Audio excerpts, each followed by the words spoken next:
boa tarde. Por 6 votos a 5, o Supremo Tribunal Federal decidiu, nessa quinta-feira, afastar a possibilidade de cumprimento da pena antes do julgamento de todos os recursos. No Jornal da Justiça de hoje, vamos falar dos efeitos práticos dessa decisão. Mas esse é apenas um dos destaques de hoje. Você vai ver também.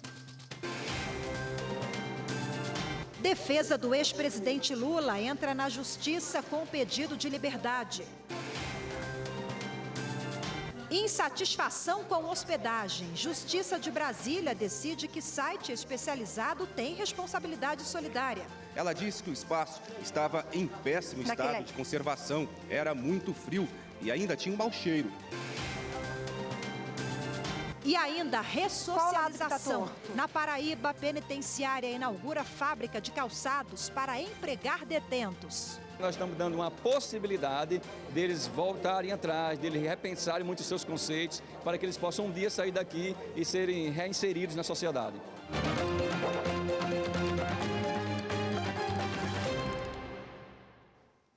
A defesa do ex-presidente Lula entrou agora há pouco na Justiça para que ele deixe a prisão. Quem tem os detalhes e conversa com a gente ao vivo agora é a repórter Evne Araújo. Olá, Evne. Boa tarde para você. Boa tarde. Bom, pedido é para a expedição imediata do alvará de soltura do ex-presidente Luiz Inácio Lula da Silva. O caso agora vai ser analisado pela 12ª Vara Federal de Curitiba. A manifestação da defesa do ex-presidente Lula foi em menos de um dia depois da decisão do plenário do Supremo Tribunal Federal de que condenados em segunda instância só podem começar a cumprir a pena quando se esgotarem todos os recursos no Poder Judiciário. Com o placar de 5-5, o voto decisivo foi do presidente do Supremo Tribunal Federal, ministro Dias Toffoli.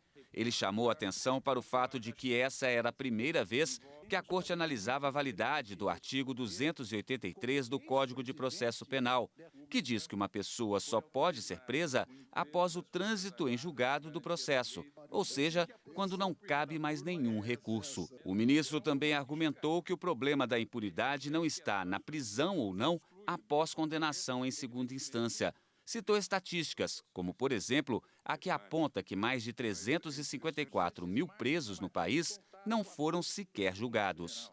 Se há combate à impunidade no Brasil, é em razão desse Supremo Tribunal Federal, do parlamento brasileiro que aprovou essas normas e de quem as sancionou. E aqui, não há dúvida nenhuma, a vítima é a periferia, a vítima é o pobre, a vítima é o trabalhador. Isso é impunidade, isso é caos, porque esses assassinos estão à solta. Não tem condenação sequer de primeira instância, não tem sequer investigação. Os ministros Gilmar Mendes e Celso de Mello também votaram contrários ao cumprimento imediato da pena após confirmada a condenação em segunda instância.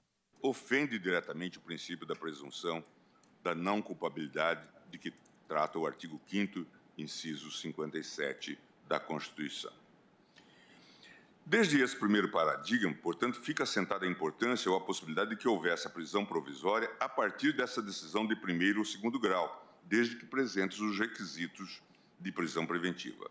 Antes do julgamento definitivo, é possível, sim, restringir direitos do réu diante de tumulto processual, como destruição de provas, aliciamento de testemunhas, da reiteração de condutas delitivas ou de indício concreto de possibilidade de fuga. Fora disso, ele é inocente ou não culpado e, como tal, deveria ser tratado. A ministra Carmen Lúcia foi a única, na sessão dessa quinta-feira, a votar a favor do cumprimento da pena logo após confirmada a condenação em segundo grau. O que impera não é a incerteza da pena, mas a certeza, ou pelo menos a crença da impunidade. E afirme-se que os que mais contam com essa certeza ou com essa crença não são os mais pobres, são aqueles que dispõem de meios para usar e até para abusar de todo um rebuscado, intrincado sistema recursal, de todos os meios para não precisar de responder pelo delito. Ao longo das 5 sessões, os ministros analisaram 3 ações do Conselho Federal da OAB, do Partido Comunista do Brasil e do Patriota, antigo Partido Ecológico Nacional. Agora, a decisão do Supremo deve ser adotada em todo o país. E como vimos na reportagem, a decisão vale para todo o país. Isto é, todos os tribunais devem seguir esse entendimento do Supremo. No entanto, os ministros do Supremo deixaram claro que isso não significa liberação automática de quem está preso. Agora, juízes devem analisar, caso a caso, a situação dos condenados em segunda instância, que podem ser beneficiados com a decisão do Supremo. Se o entendimento for de que o preso oferece algum risco, pode ser adotada medida cautelar. As prisões tidas nesse momento como pena e que propiciaram a execução provisória podem ser convertidas pelo exame de cada processo e cada caso pelo juiz em prisão preventiva, preenchidos os requisitos da prisão cautelar.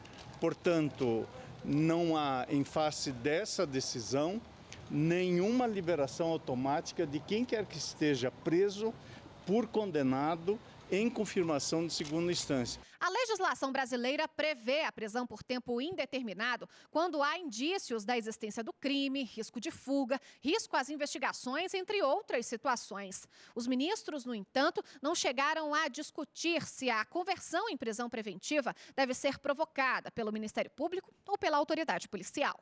O Supremo Tribunal Federal decidiu pela constitucionalidade do artigo 283 do Código de Processo Penal, que proíbe a prisão antes que todos os recursos no Poder Judiciário sejam julgados. Apesar desta decisão, a lei pode ser modificada no Congresso Nacional, se for do interesse dos parlamentares. Eu deixei bem claro no meu voto, que foi o último voto no sentido da procedência, que o parlamento pode alterar esse dispositivo. Essa é a posição, então o parlamento tem autonomia para dizer esse momento de eventual prisão em razão de condenação. Bom, e para comentar a sessão de ontem, a gente recebe agora aqui no estúdio a nossa consultora jurídica, Gisele Reis. Gisele, mais uma vez, boa tarde, obrigada pela participação. Boa tarde, Rafaela. Vamos destrinchar aí os detalhes dessa decisão de ontem. A reportagem da Evne já adiantou um pouquinho, que o ministro Dias Toffoli, como bem pontuou, mais uma vez, ontem na entrevista aos jornalistas ao fim da sessão, que a decisão não é automática, não vai abarcar automaticamente todos os presos do país, né? Quais os efeitos práticos, então, Gisele? Bom, os efeitos que nós temos a partir dessa decisão da Suprema Corte é exatamente no sentido de que a prisão, como condição automática, né, logo após a condenação ali proferida pelo tribunal, ela não pode acontecer, porque no julgamento das 3 ações declaratórias de constitucionalidade que foram julgadas procedentes, os ministros entenderam por maioria que só é possível começar a executar a pena a partir do momento em que se tem uma decisão condenatória que tenha transitado em julgado, ou seja, que já tenha passado por todas as possibilidades de recurso e ela se encontra na fase em que está irrecorrível, né? Não cabe mais nenhuma possibilidade de defesa quanto ao questionamento em relação àquela condenação.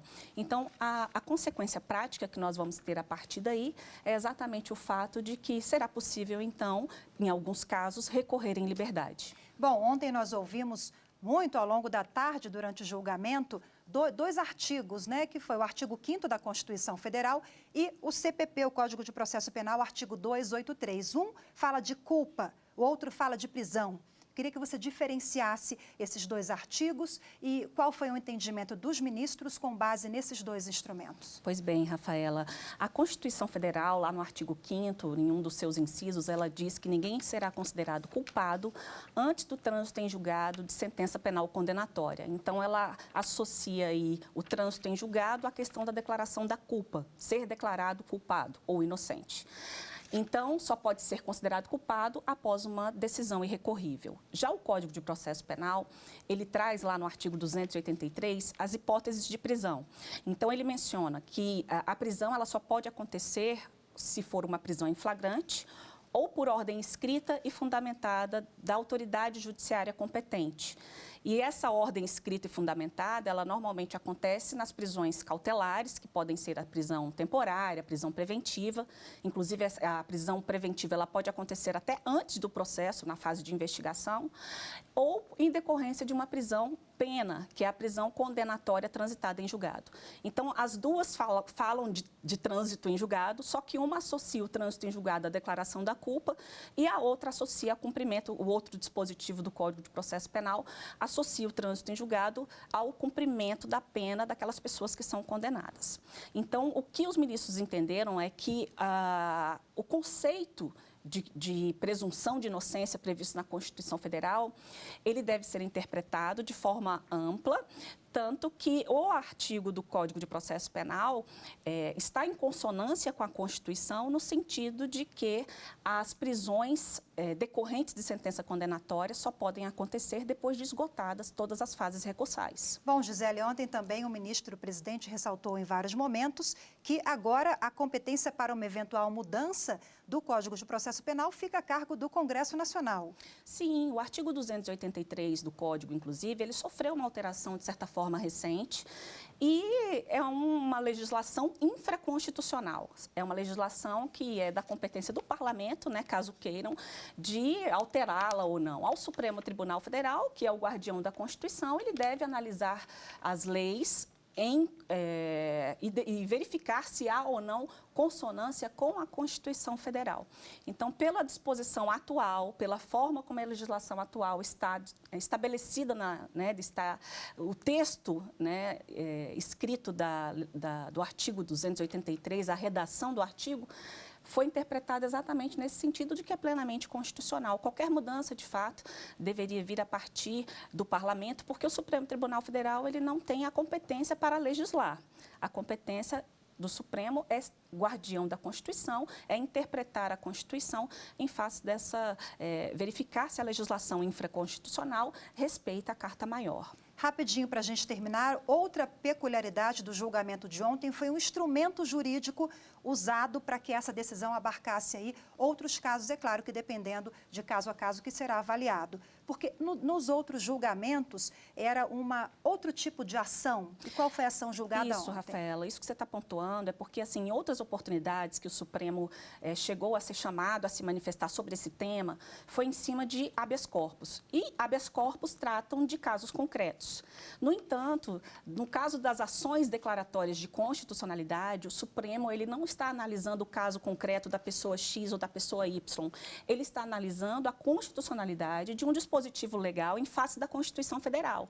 Então, a decisão do Supremo, ela tem um reflexo muito mais amplo a partir da decisão que foi tomada ontem, que acabou tendo aí como consequência uma revirada, né, no entendimento do Supremo Tribunal Federal.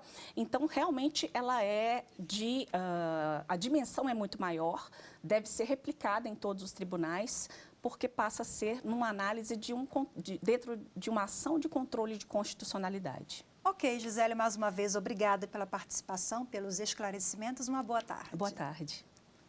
E no próximo bloco, de quem é a culpa quando o local de hospedagem não está de acordo com o previsto? É assunto para logo mais. Continue com a gente. É você ser honesto, transparente, né? Sem passar por cima das pessoas.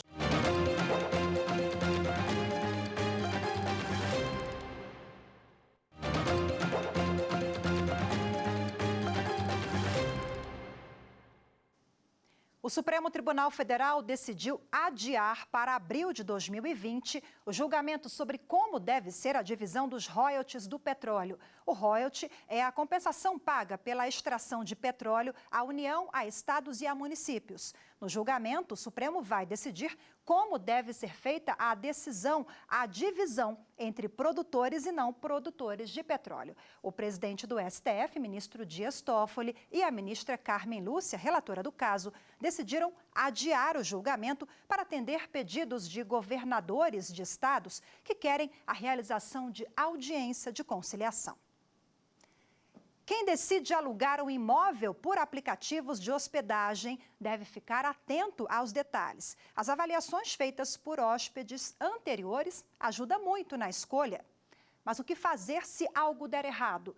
No Distrito Federal, a Justiça considerou que o site tem responsabilidade solidária e determinou o pagamento de indenização a uma cliente insatisfeita.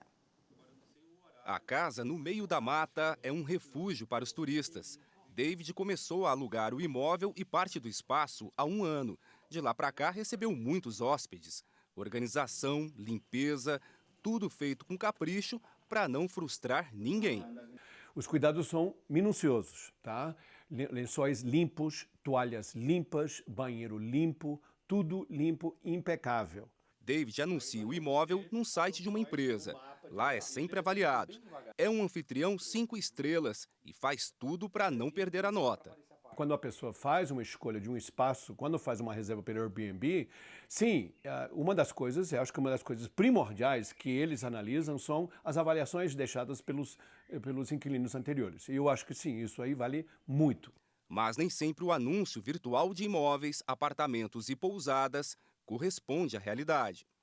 Uma mulher, ao alugar um apartamento pelo aplicativo, se decepcionou tanto que entrou com uma ação na justiça e ganhou a causa. Ela disse que o espaço estava em péssimo estado de conservação, era muito frio e ainda tinha um mau cheiro que vinha das pias do banheiro e da cozinha.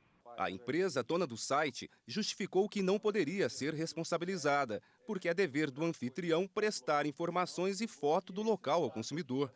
Alegou que o papel do site é de aproximar hóspede e proprietário.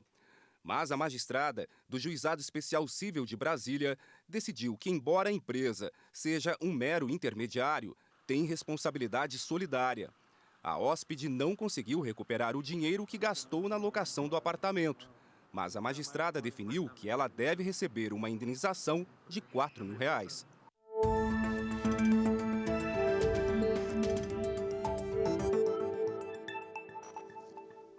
E para dar continuidade ao assunto, eu recebo aqui no estúdio a advogada Josiane Menezes de Carvalho. Boa tarde, seja bem-vinda. Obrigada, boa tarde, Rafaela. Bom, como vimos na reportagem, a plataforma que vai intermediar essa relação entre o dono do imóvel e quem está alugando, ela também tem responsabilidade, mas cada um tem a sua parcela, né? Sim, a plataforma ela é responsável porque ela está oferindo lucro no momento em que ela cria aquele site e disponibiliza para que pessoas disponibilizem, né, os seus imóveis para locação. Então, por conta disso, ela tem que assumir a responsabilidade diante de algum problema que ocorra. Então, o consumidor, diante de uma situação em que ele chega no imóvel e ele não encontra aquilo que ele contratou, ele vai ter que entrar com um pedido contra o proprietário, porque o proprietário também é responsável, mas a plataforma também, porque você somente aluga diante daquela garantia da plataforma ser famosa e ela supostamente daria as condições de você ter total segurança naquela contratação. E quais os cuidados que o consumidor deve ter? Nós mostramos também na reportagem aquelas estrelinhas, né, que quem está alugando recebe, se cumpre direitinho. Quais são as orientações para esse consumidor? Olha, hoje em dia, com a internet, a gente consegue fazer uma ampla pesquisa. Então, o mais importante seria o consumidor procurar informações se aquele imóvel realmente tem as condições que ele queira. Então, assim, previamente, essa é a primeira sugestão. E uma outra questão também é evitar antecipar o pagamento dos valores, porque pode acontecer de, por exemplo, ele pagar o valor total e chegar lá não ter a hospedagem garantida. E como que ele faz? Já antecipou, vai ter que pagar outro local, depois vai pedir ressarcimento, então atrapalha a vida dele totalmente. Então, além de ele pesquisar, ele evitar fazer essa antecipação de valores, que às vezes é até exigida por conta do barateamento do valor, né? Eles fazem mais barato justamente para estimular as pessoas a anteciparem o pagamento. Agora, no caso de aluguel por temporada fora dessas plataformas, é preciso, além de um contrato verbal ali, a documentação de tudo isso? Sim, existe uma grande discussão, né, com essa plataforma, o Airbnb, porque o que ocorre? Não existe regulamentação desse tipo de hospedagem. Então, há uma discussão grande se isso seria uma hospedagem ou se seria uma locação. Então, ainda não há nada pacificado sobre o assunto. As decisões são no sentido de que é uma locação, porque a hospedagem, ela daria a prestação de outros serviços, né? Café da manhã, limpeza, roupa de cama, que não é esses casos. Então, seria uma locação comercial mesmo. E aí seria regida, então, pelas regras de direito locatório. Tivemos, inclusive, uma decisão recente do Superior Tribunal de Justiça nessa linha, mas regulamentando ali o aluguel, a possibilidade do aluguel dentro de um condomínio, né? Se o condomínio autoriza ou não, porque também tem isso. Às vezes pode infringir a regra do condomínio, que não aceita esse aluguel por temporada. Exatamente. O condomínio, ele estipula uma regra dentro do condomínio. Então, a convenção ali do condomínio é as regras que têm que ser seguidas. E alguns estão fazendo essas exigências de que não pode fazer esse tipo de locação. Só que essa decisão do STJ ela ainda não foi definida, né? Foi iniciada a discussão, mas não foi concluída e está no sentido de que o condomínio ele não pode limitar o direito de propriedade desse dono desse imóvel, porque é um direito garantido constitucionalmente. Então, ele não poderia, o condomínio, entrar nessa esfera privada e impedir que o proprietário faça como ele bem entender o uso desse imóvel. Agora, conversávamos nos bastidores sobre uma possível operação de risco, já que o consumidor, quando contrata pela internet, às vezes ele vai ali com aquela dúvida, será que a foto corresponde e tal? Esse risco não existe na relação. Não deveria existir. O deve ser, né? Não deveria ser assim, porque é uma plataforma que oferece credibilidade, que oferece segurança, que é bem diferente de eu procurar a Rafaela para poder alugar o imóvel da Rafaela, né? E então tem um intermediário que teria a condição e verificaria antes para mim se o imóvel da Rafaela está condizente ou não. Então é bom ficar atento para não cair em armadilhas, Exatamente. Né? Muito obrigada pela participação mais uma vez, doutora. Boa tarde. Eu que agradeço. Boa tarde. E você vai ver no próximo bloco profissionalização. Detentos terão oportunidade de trabalhar em fábrica de calçados. Os detalhes daqui a pouco. Fique com a gente. Dá a cada um aquilo que é seu, aquilo que lhe pertence, de direito.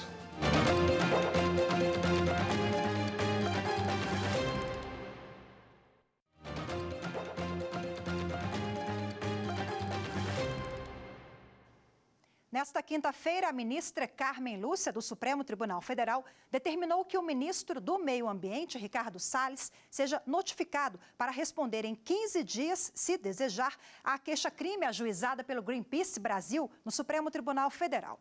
Na petição, a organização não governamental cita publicações no Twitter em que o ministro chama de seus ativistas de ecoterroristas.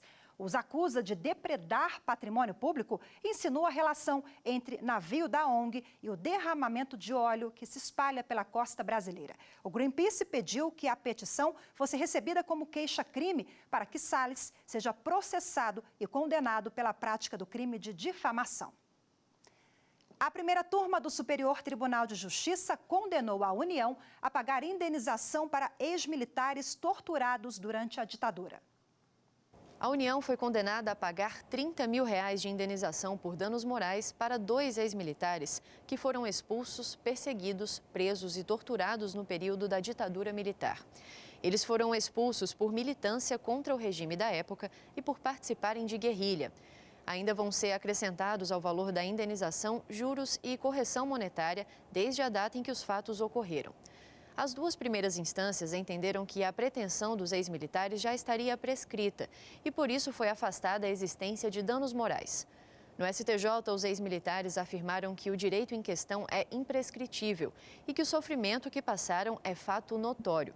Argumentaram ainda que a indenização referente à lei de anistia política tem caráter material, o que não afasta a possibilidade de condenação por danos morais. O relator, ministro Sérgio Cuquina, aceitou o recurso, ressaltando que ficou evidente a ocorrência de situação que configura danos morais. Para o ministro, os argumentos apresentados pela Corte de Origem para afastar a condenação da União estão em confronto com a compreensão do STJ sobre o tema. A segunda turma criminal do Tribunal de Justiça do Distrito Federal negou o recurso do presidente da República, Jair Bolsonaro, e manteve decisão de primeira instância que rejeitou a queixa-crime contra o ex-deputado Jean Willis por calúnia e injúria. O entendimento foi unânime. A ação foi movida pelo presidente Bolsonaro após ele ser citado por Jean Willis em uma entrevista em 2017. Uma fábrica de sandálias foi inaugurada na penitenciária Silvio Porto, em João Pessoa, na Paraíba. Mais uma ferramenta para ressocializar e profissionalizar o detento. Vamos acompanhar agora na reportagem. O projeto segue os moldes da Lei de Execução Penal, em que para cada 3 dias de trabalho regular, o preso terá 1 dia de abatimento da pena a cumprir. É um projeto autossustentável, então nós pretendemos dar continuidade, ampliar, né, e trazer novas ideias, pensando conjuntamente para que a gente possa avançar. No primeiro momento, 3 apenados já estão sendo diretamente beneficiados por meio do novo ofício e estarão à frente da produção de média escala, inclusive com a possibilidade do governo do estado ser um dos compradores dessa produção. A nova fábrica poderá atingir a produtividade de 100 a 500 sandálias no período de apenas 1 semana. Apenados, reeducandos, que vão estar trabalhando, que vão estar gerando renda, que vão estar gerando uma nova perspectiva, né? Isso, e aí a gente acaba contribuindo tanto para a ressocialização, que é o grande objetivo da administração penitenciária, mas também para que esse reeducando ele comece a ver o seu futuro de forma diferente. Além do apoio do Tribunal de Justiça da Paraíba, a iniciativa conta ainda com vários parceiros, dentre eles o Conselho da Comunidade de João Pessoa, o Instituto Viva Cidadania, financiador do projeto, e a Secretaria de Administração Penitenciária. Nós estamos dando uma possibilidade deles voltarem atrás, deles repensarem muitos seus conceitos, para que eles possam um dia sair daqui e serem reinseridos na sociedade. Assim, a gente fica muito feliz de estar aqui hoje, lançando essa parceria com o Presídio. Já temos um outro, né, parceria aqui no estado, e realmente assim, nos deixa muito felizes por estar aproveitando esse momento, né, que a gente possa fazer alguma coisa pelo nosso ser humano, né? E a gente fica por aqui. Muito obrigada pela sua companhia. Acompanhe agora a reprise da sessão plenária desta quinta-feira, que concluiu o julgamento da prisão em segunda instância.